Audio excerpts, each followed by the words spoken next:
Yuk subscribe yuk.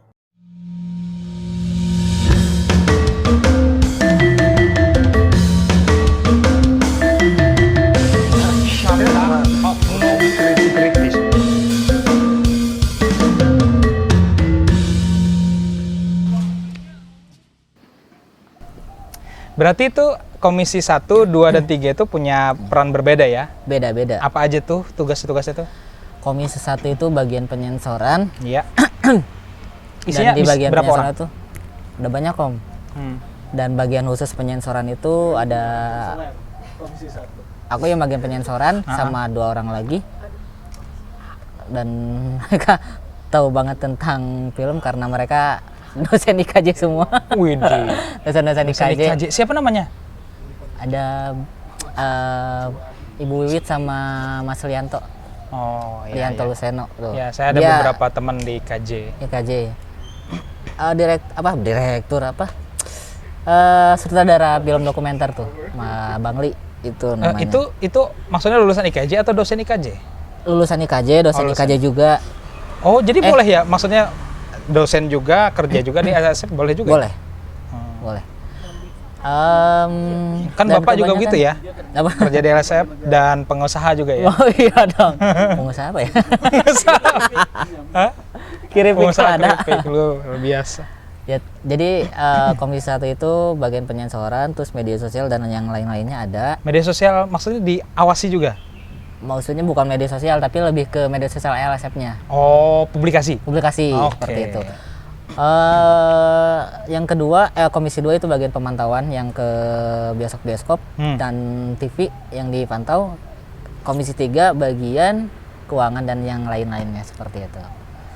Keuangan mau dalam ya teh, intern ya? Intern. Jadi mereka tugasnya bukan nyensor.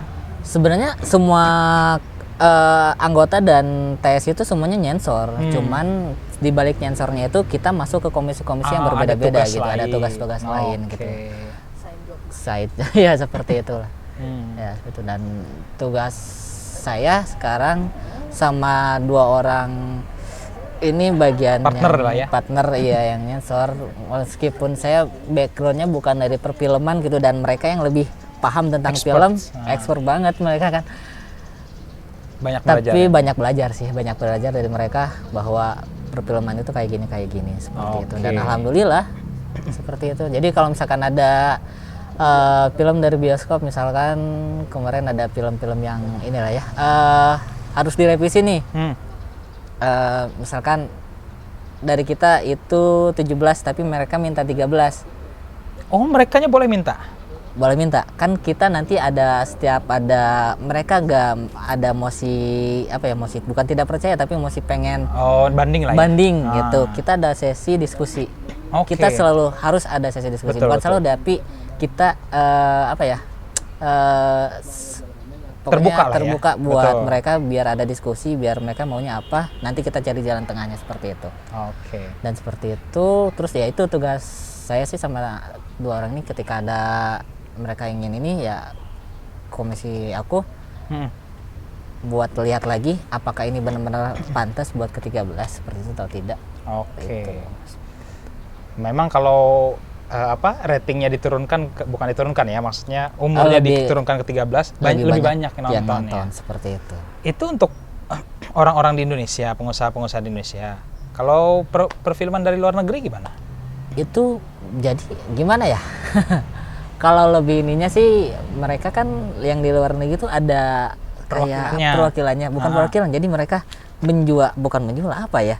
Ada ya perusahaannya sendiri gitu, seperti ada PT apa, terus mereka mendatangkan itu gitu. Kan beda-beda Om. Betul.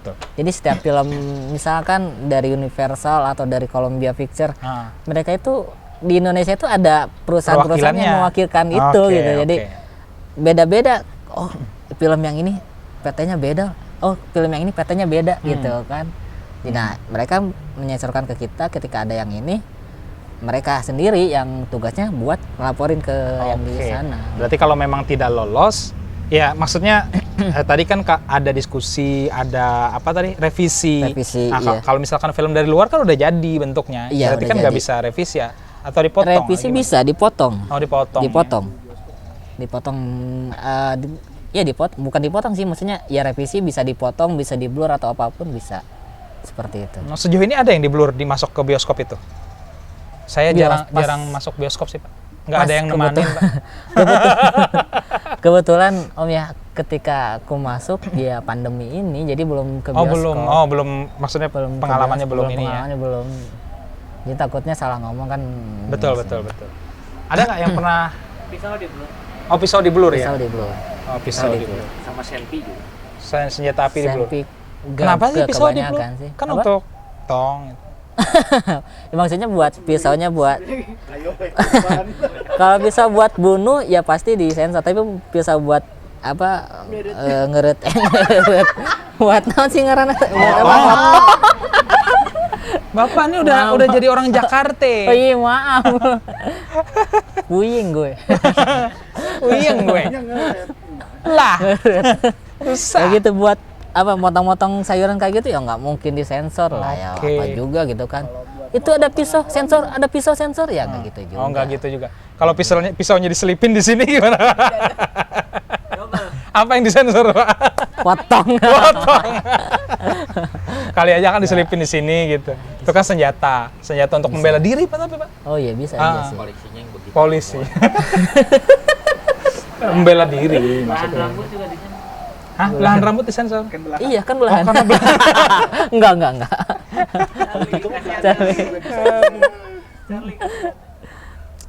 Oke, menarik. Itu sekelumit tentang lembaga sensor ya. Jadi tugasnya antara apa? Ringan-ringan berat, tapi berat-berat ringan ya. Ya kita harus apa ya? Pertanggungjawabannya itu ya yang enggak soalnya kan kita buat memasarkan ini ke masyarakat luas gitu kan, bukan memasarkan apa, melihatkan tayang ini ke masyarakat luas. Betul. Dan itu pertanggungjawaban kita, apakah ini tontonannya layak buat ditonton oleh umuran mereka atau tidak, seperti itu ya. Menurut orang-orang sih kayaknya pekerjaannya gampang banget sih, nyensor ya? Sama tuh padahal enak. Ya maksudnya padahal ya enggak juga. Ini gitu. yang gue suka dari lo, bro. Ya maksudnya ya itu tanggung jawabnya sih, masih moralnya itu, ngajak tanggung jawab moralnya itu yang agak berat lah buat ditanggung. Tapi ini di masyarakat kita ini ada satu pola pikir yang justru kebalikannya. Kata mereka semakin ditutup semakin penasaran. Jadi semakin di blur semakin penasaran. Apalagi sekarang akses internet tuh bisa kemana-mana.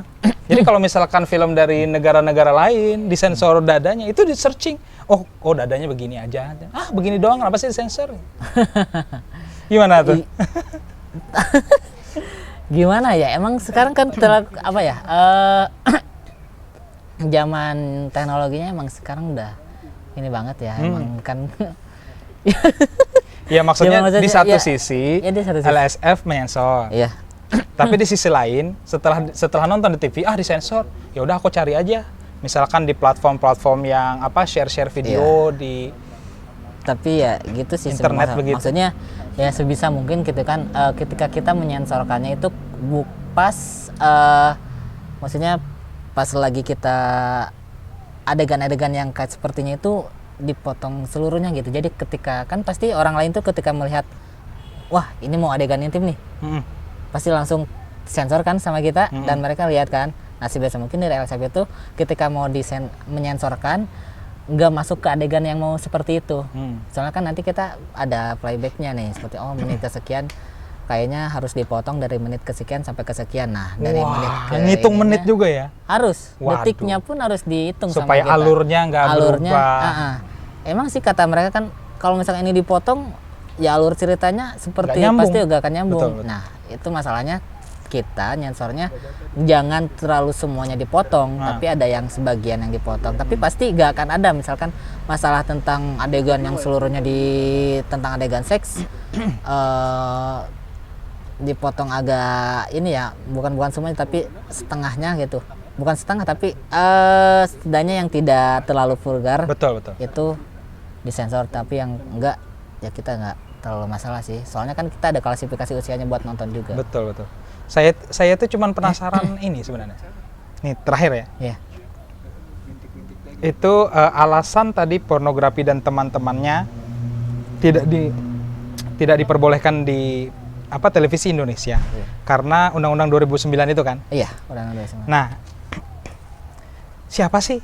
Bukan siapa sih, maksudnya pernah nggak sih nanya ke orang-orang sana atau ke orang-orang yang senior di dunia perfilman itu, kenapa klausulnya pornografi dilarang?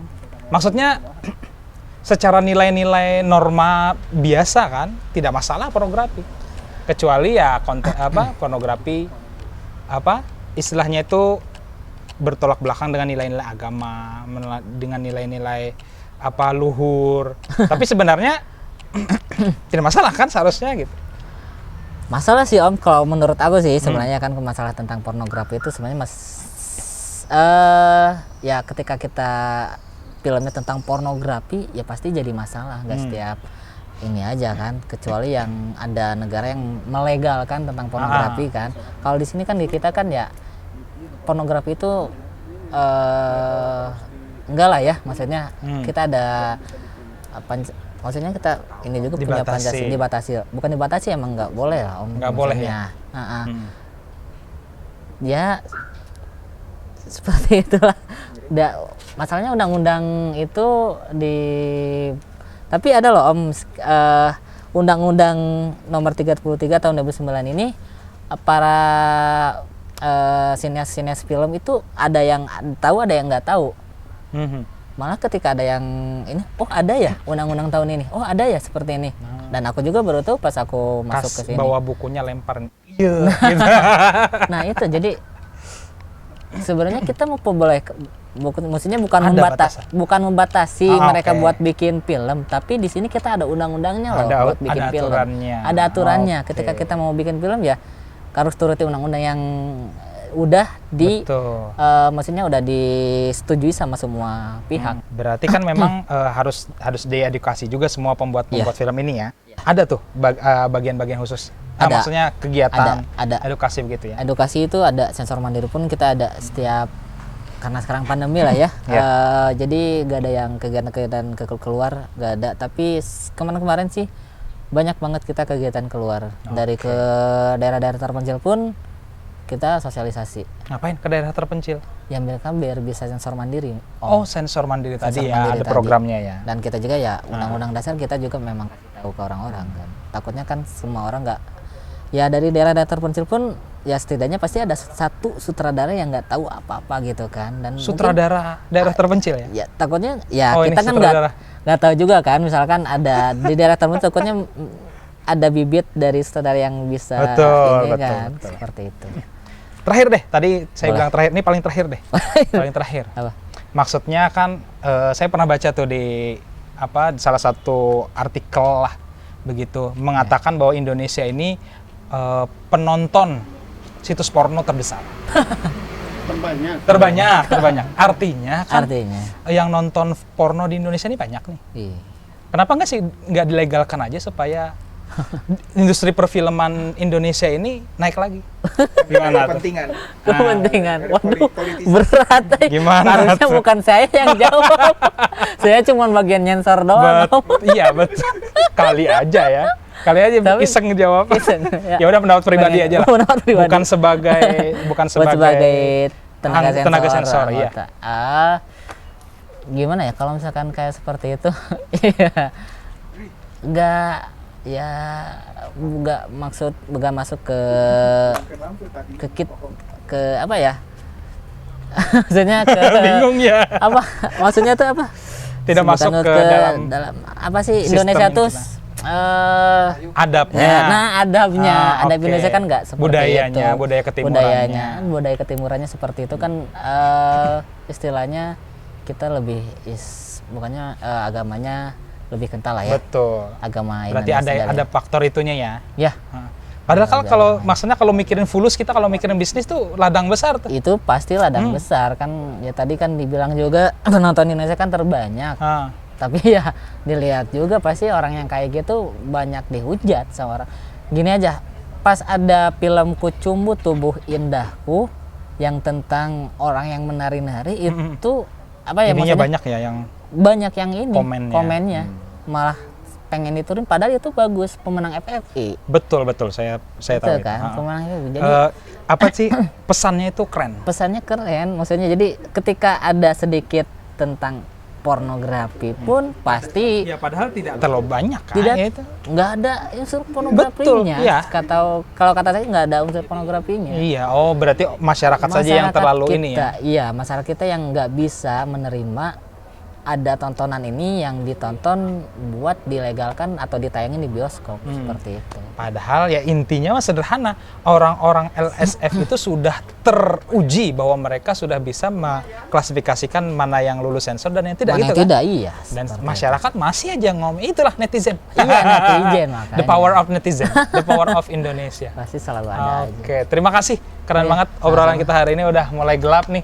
Iya. Harus ada cahaya-cahaya ilahi membantu kita. Alhamdulillah.